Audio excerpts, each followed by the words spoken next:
नमस्कार, स्वागत है आपका डेली 30 में। आज की तारीख 8 जून 2020 और डेली 30 का आज का टॉपिक है मौर्य साम्राज्य। मौर्य साम्राज्य का ये पहला एपिसोड है। एपिसोड 1 आज हम डिस्कस करने जा रहे हैं और इसके आगे के भी जो एपिसोड होंगे, 2 3 जो भी होंगे, क्योंकि ये बड़ा टॉपिक है और इम्पोर्टेंट टॉपिक है, इससे प्रश्न आते हैं तो हम इसको लापरवाही के साथ नहीं ले सकते। इसके पहले जिन भी टॉपिक में हमने पहला एपिसोड डिस्कस किया है उसमें भी, जैसे मराठा साम्राज्य में अभी लास्ट क्लास में जो सैटरडे को हमने डिस्कस किया था, तो सैटरडे में एपिसोड फर्स्ट हुआ था, उसके बाद का एपिसोड हम आगे करेंगे। ठीक है, रेगुलर इसलिए नहीं करते क्योंकि आप लोग एक तरह का टॉपिक पढ़ के बोर ना हो, वैरायटी बनी रहे। साथ में आपको शेड्यूल दे दिया गया है और शेड्यूल में एक हफ्ते में कौन से सब्जेक्ट किस दिन चलेंगे ये बताया गया है। आप यूट्यूब के आई एस प्रेप अकेडमी के कम्युनिटी पोस्ट में देख सकते हैं या आप टेलीग्राम ज्वाइन कर लीजिए। टेलीग्राम अगर आपने ज्वाइन किया होगा तो वहाँ आपको वो मिल जाएगा, उसके अकॉर्डिंग आप फॉलो कर सकते हैं इन चीज़ों को। मैं कोशिश अब आगे करूंगा कि आपको टॉपिक भी एक दिन पहले बता दिया जाए। कई लोगों का ये कहना था, सुझाव था, तो उसकी भी हम कोशिश कर रहे हैं, जल्दी हो पाएगा। चलिए शुरू करते हैं आज का टॉपिक और लेते हैं पहला प्रश्न। निम्नलिखित कथनों पर विचार करें और सही उत्तर चुनें। पहला स्टेटमेंट है, रुद्रदामन का जूनागढ़ या गिरनार एक ही अभिलेख है, चाहे उसको जूनागढ़ कहिए और चाहे गिरनार कहिए। यह जो अभिलेख है मौर्य इतिहास के विषय में सामग्री उपलब्ध कराता है। यह बिल्कुल सही स्टेटमेंट है। एक महत्वपूर्ण अभिलेख है गिरनार या जूनागढ़, और ये जो इतिहास मौर्य साम्राज्य का है या मौर्यों का जो इतिहास है उसके बारे में भरपूर सामग्री उपलब्ध कराता है। दूसरा स्टेटमेंट है कि कौटिल्यकृत अर्थशास्त्र से मौर्य प्रशासन के विषय में जानकारी नहीं मिलती है। यहां ध्यान दीजिए, लिखा है नहीं मिलती है। कौटिल्य अगर उस काल के थे, उस समय के थे, और अगर वो अर्थशास्त्र लिखेंगे तो किसके बारे में लिखेंगे? कॉमन सेंस लगाइए, तो ये दूसरा स्टेटमेंट गलत है क्योंकि इससे भी जानकारी मिलती है। ए ऑप्शन इसका करेक्ट हो जाएगा। नेक्स्ट क्वेश्चन, निम्नलिखित कथनों पर विचार करें। स्ट्रैबो एवं जस्टिन ने चंद्रगुप्त मौर्य को सैंड्रोकोट्स कहा है या सैंड्रोकोटस, जैसे भी आप इसका उच्चारण करें। सर्वप्रथम विलियम जोन्स ने ही सैंड्रोकोट्स की पहचान चंद्रगुप्त मौर्य से की है। ये दो स्टेटमेंट हैं। स्ट्रेबो और जस्टिन, इन दोनों ने ही इसको सैंड्रोकोटस कहा था, और विलियम जोन्स थे जिन्होंने इनकी पहचान की थी कि चंद्रगुप्त मौर्य को ही ये सैंड्रोकोटस कहा जा रहा है। ये प्रश्न अलग से बनता है कि किसने ये कहा, पहचान की थी कि जो सैंड्रोकोटस है वो चंद्रगुप्त मौर्य है। ठीक है, तो ये भी आप तैयार रखिए। सी ऑप्शन इसका करेक्ट है, दोनों के दोनों स्टेटमेंट सही है। अगला प्रश्न, इंडिका किसकी रचना है? इंपॉर्टेंट क्वेश्चन है, बहुत बार पूछा हुआ प्रश्न। मेगास्थनीज 304 ईसा पूर्व से 299 ईसा पूर्व तक इसका समय था, और यूनान का एक राजदूत था जो चंद्रगुप्त के दरबार में आया था। ये भारत में इसका समय था, और यूनानी सामंत सेलुकस जो था भारत में, वो भी राज्य विस्तार की इच्छा रखता था, और 305 ईसा पूर्व भारत पर आक्रमण उसने किया था, किंतु उसे संधि करने पर विवश होना पड़ा था। और यही संधि थी कि संधि में मेगास्थनीज नाम का राजदूत चंद्रगुप्त के दरबार में आया था, है ना, उसी संधि के उपलक्ष्य में ये आया था। तो ये इंडिका रचना उसकी है, बहुत इंपॉर्टेंट है, मेगास्थनीज की। डी ऑप्शन इसका करेक्ट है। अगला प्रश्न, निम्नलिखित कथनों पर विचार करें। मौर्य वंश का संस्थापक चंद्रगुप्त मौर्य था, जिसने मौर्य वंश की स्थापना मगध में की थी। क्या मौर्य वंश का संस्थापक चंद्रगुप्त मौर्य था? बिल्कुल सही है, चंद्रगुप्त मौर्य ने ही किया था, और कहां किया था? मगध में किया था। पहला स्टेटमेंट बिल्कुल करेक्ट है। चंद्रगुप्त मौर्य की राजधानी वैशाली थी। ये स्टेटमेंट आप ध्यान से पढ़िए। चंद्रगुप्त मौर्य की राजधानी जो थी वो पाटलिपुत्र थी, पाटलिपुत्र थी। तो दूसरा स्टेटमेंट गलत हो जाएगा, केवल एक सही हो जाएगा। ए ऑप्शन इसका करेक्ट है। चंद्रगुप्त मौर्य की राजधानी क्या थी? पाटलिपुत्र थी। और चंद्रगुप्त मौर्य को मौर्य छत्री कहा जाता है, ये भी ध्यान रखिएगा, क्षत्रिय कहा जाता है कि मौर्य वंश का ये क्षत्रिय था। और इनकी माता का नाम क्या था? ध्यान रखिएगा, मूर था इनकी माता का नाम, है ना, और इसी मूर से मौर्य बना है। इसी कारण से जो राजवंश है इसका नाम मौर्य वंश पड़ा। निम्नलिखित कथनों पर विचार करें। चंद्रगुप्त मौर्य ने घनानंद को पराजित कर 25 वर्ष की आयु में मौर्य साम्राज्य की स्थापना की थी। दो चीजें हैं, क्या घनानंद को पराजित किया था, और क्या जब स्थापना की तो उसमें 25 वर्ष आयु थी इसकी? पहला स्टेटमेंट का दो पार्ट, पहला पार्ट सही है और दूसरा पार्ट भी सही है। बौद्ध एवं जैन ग्रंथ चंद्रगुप्त को निम्न कुल का बताते हैं। दूसरे स्टेटमेंट को आप देखें सही से, तो इसका जो बौद्ध निम्न कुल का तो ये बताया गया है, लेकिन इसका वर्णन मिलता है कि ये निम्न कुल का था, लेकिन ये बौद्ध और जैन ग्रंथों में ये नहीं मिलता है। ये मिलता है मुद्रा राक्षस में। मुद्रा राक्षस में इसके लिए एक शब्द प्रयोग हुआ है ब्रिसल, और ये जो ब्रिसल शब्द है इसका अर्थ होता है निम्न कुल, लेकिन बौद्ध एवं जैन ग्रंथों में ऐसा नहीं कहा गया है, इसलिए ए ऑप्शन इसका करेक्ट हो जाएगा। नेक्स्ट क्वेश्चन, सेल्यूकस ने अपनी पुत्री का विवाह किस मौर्य शासक से किया था? किससे किया था सेल्यूकस ने अपने डॉटर का विवाह, अपनी डॉटर की मैरिज उसने किससे की थी? ठीक है, तो इसने की थी बिंदुसार से शादी। किसने की थी? गलत हो गया, चंद्रगुप्त मौर्य से की थी। ए ऑप्शन गलत है, मतलब ए नहीं होगा, चंद्रगुप्त मौर्य होगा, मैं गलत बोल गया इसको। चंद्रगुप्त मौर्य से सेल्यूकस ने अपनी पुत्री का विवाह किया था। ठीक है, ध्यान रखिएगा। और ये जो सेल्यूकस निकेटर था, 305 ईसा पूर्व में चंद्रगुप्त ने उस समय का यूनानी शासक हुआ करता था सेल्यूकस निकेटर, उसको पराजित किया था। और ये लोग अगर किसी को हराते थे तो इनकी सबकी एक पता नहीं ये मजबूरी थी क्या थी, मतलब कुछ ना कुछ ये घूम फिर के कहाँ आते थे, बस शादी कर दो अपनी लड़की की, अपनी बहन की। ये अजीब टाइप के लोग थे। अब क्या था मैं इस पे कमेंट नहीं कर रहा हूँ, इनकी मर्जी, ये लोग महान शासक थे, लेकिन ले दे के फिर शादी में ही सारी बात आ जाती थी। तो संधि हो जाने के पश्चात सेल्यूकस ने चंद्रगुप्त से 500 हाथी लेकर बदले में एरिया और अराकोसिया, एरिया माने हेरात और अराकोसिया माने कांधार, और जैड्रोसिया और पेरी पनिशडाई जिसको काबुल कहा जाता है के क्षेत्रों के कुछ भाग दिए थे। ठीक है, तो ये ध्यान रखिएगा, शादी कुल मिलाकर इसी से कर दी थी। तो सी ऑप्शन इसका करेक्ट है। निम्नलिखित कथनों पर विचार करें। बंगाल पर चंद्रगुप्त की विजय महास्थान अभिलेख से प्रकट होती है। बंगाल पर जो चंद्रगुप्त की विजय है यह महास्थान अभिलेख से प्रकट होती है, पहला स्टेटमेंट है।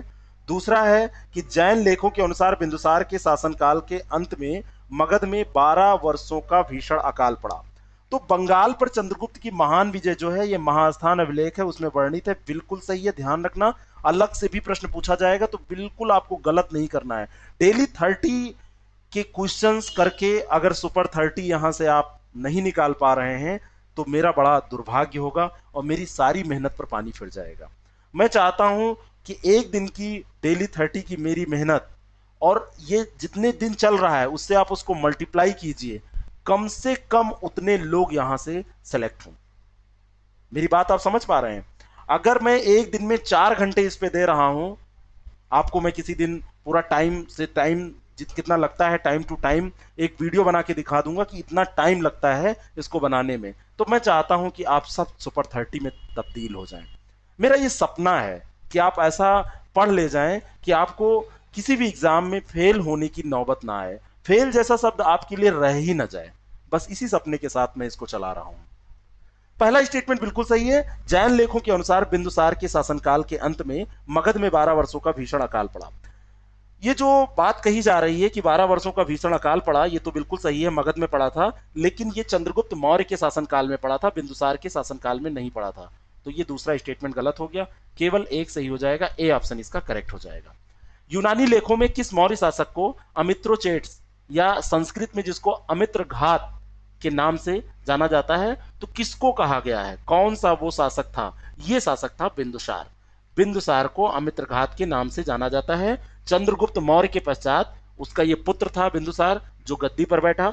यूनानी लेखों में इसे अमित्रघात या अमित्रोचेट्स के नाम से जाना जाता है, और वायु पुराण में मद्रसार तथा जैन ग्रंथों में सिंगसेन कहा गया है। तो इसके दो नाम और हैं, एक तो नाम इसका मद्रसार है जो वायु पुराण में कहा गया है, और एक इसका नाम है सिंगसेन। तो ये दो नाम भी आप ध्यान रखिएगा, इसी के सारे नाम हैं। और बिंदुसार के समय में भी पश्चिमी यूनानी राज्यों के साथ मैत्रीपूर्ण जो संबंध थे वो ऐसे ही चलते रहे जो अशोक के समय, चंद्रगुप्त मौर्य के समय हुए थे। निम्नलिखित कथनों पर विचार करें। दो स्टेटमेंट है कि एंटियोकोट्स ने डायमेकस नामक अपना एक राजदूत बिंदुसार के दरबार में भेजा था। क्या पहला स्टेटमेंट सही है? बहुत ध्यान से इसको पढ़ लीजिएगा कि एंटियोकस ने डायमेकस नामक एक राजदूत को भेजा था, और किसके दरबार में भेजा था? बिंदुसार के। नाम में कंफ्यूजन होता है, इसलिए बार बार मैं रिवाइज इसका करा रहा हूं, रिवीजन करा रहा हूं, आप याद कर लीजिए इसको। बार बार मैं यही याद करा रहा हूं कि एंटियोकस ने डायमेकस को भेजा था। ये पलट जाएगा तो गलत हो जाएगा। तो पहला सही है। और बिंदुसार तथा सीरिया के शासक एंटियोकस प्रथम के बीच मैत्रीपूर्ण पत्र व्यवहार होता था। क्या ये सही है? ये भी बिल्कुल सही है। अब ये पता कहां से चला हमको? चंद्रगुप्त मौर्य के पश्चात जब बिंदुसार गद्दी पर बैठा, ये तो घटना आप जान ही गए, तो स्ट्रेबो के अनुसार सीरिया शासक एंटियोकस ने डायमेकस नामक अपना एक राजदूत बिंदुसार के दरबार में भेजा और पिल्ली ने कहा कि मिस्र के शासक टालमी द्वितीय फिलाडेल्फस ने डायनोसियस नामक एक राजदूत मौर्य दरबार में भेजा था। ठीक है, ये भी एक स्टेटमेंट है। और बिंदुसार और सीरिया के शासक एंटियोकस प्रथम के बीच में, एंटियोकस फर्स्ट के बीच में मैत्रीपूर्ण पत्र व्यवहार था, इसका विवरण दिया है एथीनियस ने। ये किसने कहा है? एथीनियस ने कहा है। ये स्टेटमेंट एथीनियस का है। और जो पहला स्टेटमेंट है, जो ये स्ट्रेबो के अनुसार ये बातें कही जा रही हैं, तो दोनों के दोनों सही हैं। सी ऑप्शन इसका करेक्ट हो जाएगा। नेक्स्ट क्वेश्चन, बिंदुसार किस संप्रदाय का अनुयायी था? कौन सा संप्रदाय वो मानता था? ये संप्रदाय था आजीवक। डी ऑप्शन इसका करेक्ट है। दिव्यावदान में बताया गया है कि वो आजीवक संप्रदाय का मतलब ये मानने वाला था। और दिव्यावदान से ही पता चलता है कि उसकी राज्यसभा में एक ज्योतिषी रहता था जो आजीवक संप्रदाय को मानता था। अगला प्रश्न, निम्नलिखित कथनों पर विचार करें। जैन अनुश्रुति के अनुसार अशोक ने बिंदुसार की इच्छा के विरुद्ध मगध के शासन पर अधिकार कर लिया था। जो मगध का शासन था, बिंदुसार नहीं चाहता था, लेकिन ऐसा कहा जाता है कि उसकी इच्छा के विरुद्ध उसने अधिकार कर लिया था। बिल्कुल सही है। और अशोक के जीवन की प्रारंभिक जानकारी में हमें बौद्ध ग्रंथों जैसे दिव्यावदान व सिंघली अनुश्रुति जो हैं उनसे मिलती है। ये भी बात बिल्कुल सही है। सिंघली अनुश्रुति के अनुसार अशोक ने अपने 99 भाइयों की हत्या करके सिंहासन प्राप्त किया था। जिस अशोक को आप महान कहते हैं, उसका ये इतिहास है। और महाबोधि वंश तथा तारानाथ के अनुसार सत्ता प्राप्ति के लिए हुए गृह युद्ध में अपने भाइयों का वध करके ही अशोक साम्राज्य प्राप्त कर पाया था। तो ये सब विवरण उसमें मिलते हैं। सी ऑप्शन इसका करेक्ट है। निम्नलिखित कथनों पर विचार करें और सही उत्तर चुनें। दक्षिण भारत से प्राप्त मास्की एवं गुर्जरा अभिलेखों में अशोक का नाम अशोक वर्धन मिलता है। पहला स्टेटमेंट। दूसरा है कि पुराणों में अशोक का नाम अशोक मिलता है। ये जो दोनों स्टेटमेंट हैं, ध्यान से आप इसको पढ़िए, तो ये उल्टे लिखे हुए हैं। दक्षिण भारत से प्राप्त मास्की एवं गुर्जरा अभिलेखों में उसका नाम अशोक मिलता है, तो ये बात पहले स्टेटमेंट में होनी चाहिए। और जो दूसरा स्टेटमेंट है कि जो अभिलेख हैं, अभिलेखों में अशोक को देवानाम प्रिय, देवानाम प्रियदर्शी इन उपाधियों से विभूषित किया गया है। और ये ऐसा कोई जिक्र नहीं है, अशोक वर्धन उसका नाम इसमें नहीं मिलता है। ठीक है। और अशोक वर्धन जो नाम है वो जो मिलता है वो मास्की एवं गुर्जरा अभिलेख में, पहला ध्यान से पढ़िएगा, अशोक वर्धन नाम उसका जो है वो मास्की और गुर्जरा अभिलेख में नहीं मिलता है। वो कहां मिलता है? पुराणों में मिलता है। तो दूसरा स्टेटमेंट जो है ये पुराणों हो जाएगा। सही है। तो दोनों के दोनों गलत हो जाएंगे। डी ऑप्शन इसका करेक्ट है। नेक्स्ट क्वेश्चन, कल्हड़ की राजतरंगिणी के अनुसार अशोक ने कश्मीर में बितस्ता नदी के किनारे किस नगर की स्थापना की थी? सीधा सा प्रश्न ये बन सकता है कि श्रीनगर की स्थापना किसने की थी? ठीक है, तो श्रीनगर की स्थापना किसने की थी? अशोक ने। सी ऑप्शन इसका करेक्ट है। एक यहां पर आपको फैक्ट और पता चल रहा है कि राजतरंगिणी किसकी रचना है? कल्हड़ की। बितस्ता नदी के किनारे है, ये एक भूगोल का फैक्ट आपको पता चल रहा है। ऐसे रिलेट करके तब पढ़ाई किया कीजिए। नेक्स्ट क्वेश्चन, निम्नलिखित कथनों पर विचार करें और सही उत्तर चुनें। अशोक द्वारा उत्कीर्ण कराए गए अभिलेखों में उसकी कई रानियों का उल्लेख मिलता है। जो अशोक ने अभिलेख उत्कीर्ण कराए, तो उन उत्कीर्ण कराए गए अभिलेखों में उसकी कई रानियों का उल्लेख मिलता है। क्या ये बात सही है? उसकी एक रानी थी कारुवाकी। रानियां तो और कई थी, लेकिन उनमें से एक का नाम था कारुवाकी। कारुवाकी का केवल उल्लेख मिलता है। पहला ये गलत है, सभी रानियों का या कई रानियों का नहीं मिलता है। राजाभिषेक के 11वें वर्ष अशोक ने कलिंग पर आक्रमण किया। दूसरा स्टेटमेंट क्या सही है? कलिंग पर आक्रमण उसने 11वें वर्ष नहीं किया था, उसने 8वें वर्ष किया था। जब राज्याभिषेक उसका हुआ है, उसके 8वें वर्ष उसने कलिंग पर आक्रमण किया था। तो दूसरा स्टेटमेंट भी गलत हो गया। तो डी ऑप्शन इसमें करेक्ट हो जाएगा। अगला प्रश्न, कलिंग युद्ध के तथा उसके परिणामों के विषय में निम्नलिखित में से किस शिलालेख में विस्तृत सूचना प्राप्त होती है? बहुत सारे शिलालेख हैं इनके, तो 13वां जो शिलालेख है, ठीक है, 13वां शिलालेख है, 13वें शिलालेख में कलिंग युद्ध के बारे में और उसके बाद में क्या हुआ उसके परिणामों के बारे में यह जानकारी मिलती है। डी ऑप्शन इसका करेक्ट हो जाएगा। कलिंग युद्ध और उसके परिणामों दोनों के बारे में यह जानकारी देता है। ठीक है, अगला प्रश्न, कौन सा क्षेत्र मौर्य साम्राज्य से बाहर था? मौर्य साम्राज्य बहुत विराट था, बहुत बड़ा था। साम्राज्य वैसे भी बड़े होते हैं, साम्राज्य नाम ही तब दिया जाता है। तो कौन सा क्षेत्र था जो उससे बाहर था? अफगानिस्तान इसमें था, कर्नाटक था, काठियावाड़ था, असम इसमें नहीं था। तो असम का क्षेत्र इससे बाहर था। इंपॉर्टेंट क्वेश्चन है। निम्नलिखित कथनों पर विचार करें। बौद्ध संघ में प्रविष्ट होने के लिए उन्मुख होना बौद्ध साहित्य में विचुगतिक कहा गया है। उन्मुख होने की जो ये घटना है उसको विचुगतिक कहा गया है बौद्ध साहित्य में। क्या पहला स्टेटमेंट सही है? बिल्कुल सही है। अशोक ने अपने शासन के 20वें वर्ष बोध गया की यात्रा की तथा अभिषेक के 10वें वर्ष लुम्बिनी ग्राम गया। दूसरा स्टेटमेंट अब देखिए। अब दूसरा जो स्टेटमेंट है, अशोक ने अपने शासन के 10वें वर्ष सर्वप्रथम बोध गया की यात्रा की थी, तो ये 20वें वर्ष गलत है। ये ऐसे सब प्रश्न पूछे जाते हैं। ठीक है, और जो दूसरा दिया हुआ है यहां पर हो जाएगा 20वें वर्ष लुम्बी ग्राम गया था। तो ये दोनों इस स्टेटमेंट में आपस में फैक्ट चेंज किए गए हैं, तो दूसरा स्टेटमेंट ये गलत हो जाएगा। तो केवल एक सही हो जाएगा, ए ऑप्शन इसका करेक्ट उत्तर हो जाएगा। अशोक ने किस अभिलेख में मौर्यकालीन अर्थव्यवस्था कर नीति की जानकारी दी? अर्थव्यवस्था के बारे में या कर नीति के बारे में, जो टैक्स सिस्टम था, टैक्स पॉलिसी थी, टैक्स पॉलिसी के बारे में किसने दिया जानकारी? किस अभिलेख में ये जानकारी मिलती है? रुम्मनदेही अभिलेख का नाम आपने सुना है? तो रुम्मनदेही जो अभिलेख है, नेपाल की तराई से अशोक के 2 अभिलेख प्राप्त हुए, एक रुम्मनदेही है और एक अभिलेख का नाम है निगलिवा। तो रुम्मनदेही और निगलिवा ये 2 हैं। तो रुम्मनदेही अभिलेख से मौर्यकालीन जो टैक्स पॉलिसी थी, अर्थव्यवस्था थी जो उस समय की, उसके बारे में जानकारी हमको मिलती है। सी ऑप्शन इसका करेक्ट है। निम्नलिखित कथनों पर विचार करें। अशोक का बौद्ध होने का सबसे प्रबल प्रमाण उसका भाब्रू बैराट राजस्थान से प्राप्त लघु शिलालेख है। इससे प्राप्त पता चलता है कि अशोक बौद्ध था। सबसे प्रबल प्रमाण यह माना जाता है। यह बिल्कुल सही है। और यह भाब्रू बैराट कहाँ है? राजस्थान में प्राप्त ये लघु शिलालेख है। भारत में शिलालेख का प्रचलन सर्वप्रथम अशोक ने किया था। ठीक है, तो बौद्ध होने का प्रमाण भी उसी से मिलता है। और अशोक के जो अभिलेख थे वो इसलिए जाने जाते हैं अशोक की वो पहला शासक था जिसने अभिलेखों के द्वारा जनता को संबोधित किया था। इनके अभिलेखों को 3 प्रकारों में हम बांट सकते हैं। कितने प्रकार हैं? कुछ प्रकार हैं, जैसे एक को शिलालेख कहते हैं, एक को स्तंभ लेख कहते हैं, एक को गुहा लेख कहते हैं। ठीक है, तो इन 3 मुख्य तरह से इसको हम मुख्य रूप से बांट सकते हैं। तो दोनों स्टेटमेंट यहां पर सही हो जाएंगे। सी ऑप्शन इसका करेक्ट हो जाएगा। नेक्स्ट क्वेश्चन, निम्नलिखित कथनों पर विचार करें। खरोष्ठी लिपि बाईं से दाईं ओर लिखी जाती है। खरोष्ठी लिपि के बारे में ये पहला प्रश्न है, पहला स्टेटमेंट है कि बाईं से दाईं ओर लिखी जाती है। तो बाईं से दाईं तो हम हिंदी भी लिखते हैं। खरोष्ठी दाईं से बाईं की तरफ लिखी जाती थी।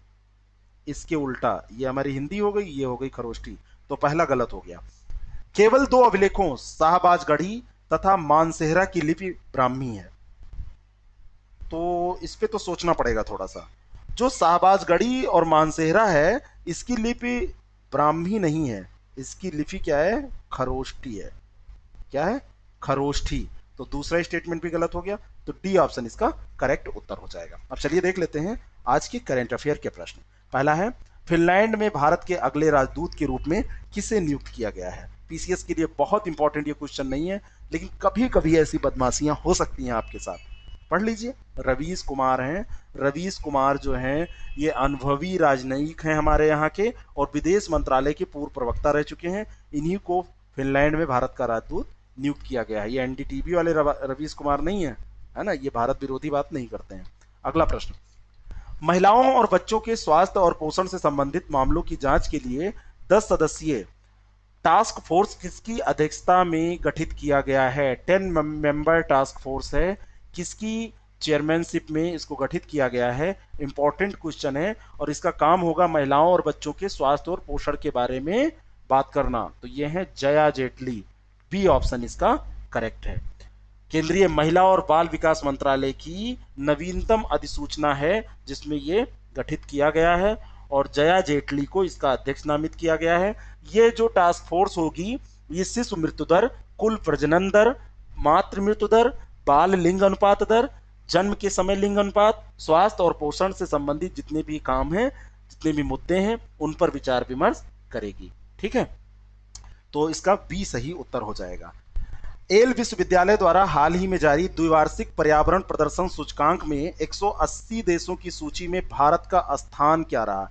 इंडिया की रैंक क्या रही है? ये एनवायरमेंटल परफॉर्मेंस इंडेक्स में जो दो वार्षिक है ना, बाइनियल है, इसमें इंडिया की रैंकिंग क्या रही है? तो ये रही है 168वीं। क्या रही है? 168वीं। ए ऑप्शन इसका करेक्ट हो जाएगा। निम्नलिखित कथनों पर विचार कीजिए। पैंगोंग त्सो झील एक लंबी, गहरी, संकीर्ण झील है। ठीक है, लॉन्ग, डीप, नैरो लेक है, और ये जो है लद्दाख क्षेत्र में 4350 मीटर की ऊंचाई पर स्थित है। क्या पहला स्टेटमेंट सही है? ध्यान से इसको पढ़ के ऐसे प्रश्नों का उत्तर बहुत ध्यान से पढ़ के दिया कीजिए। कई पार्ट हो जाते हैं ना, लद्दाख क्षेत्र में इतनी ऊंचाई है, लंबी, गहरी, संकीर्ण है, तो ये बिल्कुल सही है, सब सही है इसमें। और यह एक मीठे पानी की झील है तथा सिंधु नदी के बेसिन का हिस्सा है। अब जो दूसरा स्टेटमेंट है उसको आप देखिए, क्या वो सही है? दूसरा स्टेटमेंट जो है उसके बारे में थोड़ी सी जानकारी मैं आपको देना चाहता हूं कि ये जो है खारे पानी की झील है। सबसे पहली बात तो ये है, ये कैसी पानी की झील है? खारे पानी की। नॉर्मली आप सोचेंगे कि बर्फ का पानी होगा, मीठा ही होगा, तो दूसरा स्टेटमेंट तो यहीं से गलत हो गया। बाकी ये सिंधु नदी के बेसिन का हिस्सा है, ये बिल्कुल सही है। तो ए ऑप्शन इसका करेक्ट हो जाएगा, ध्यान रखिएगा।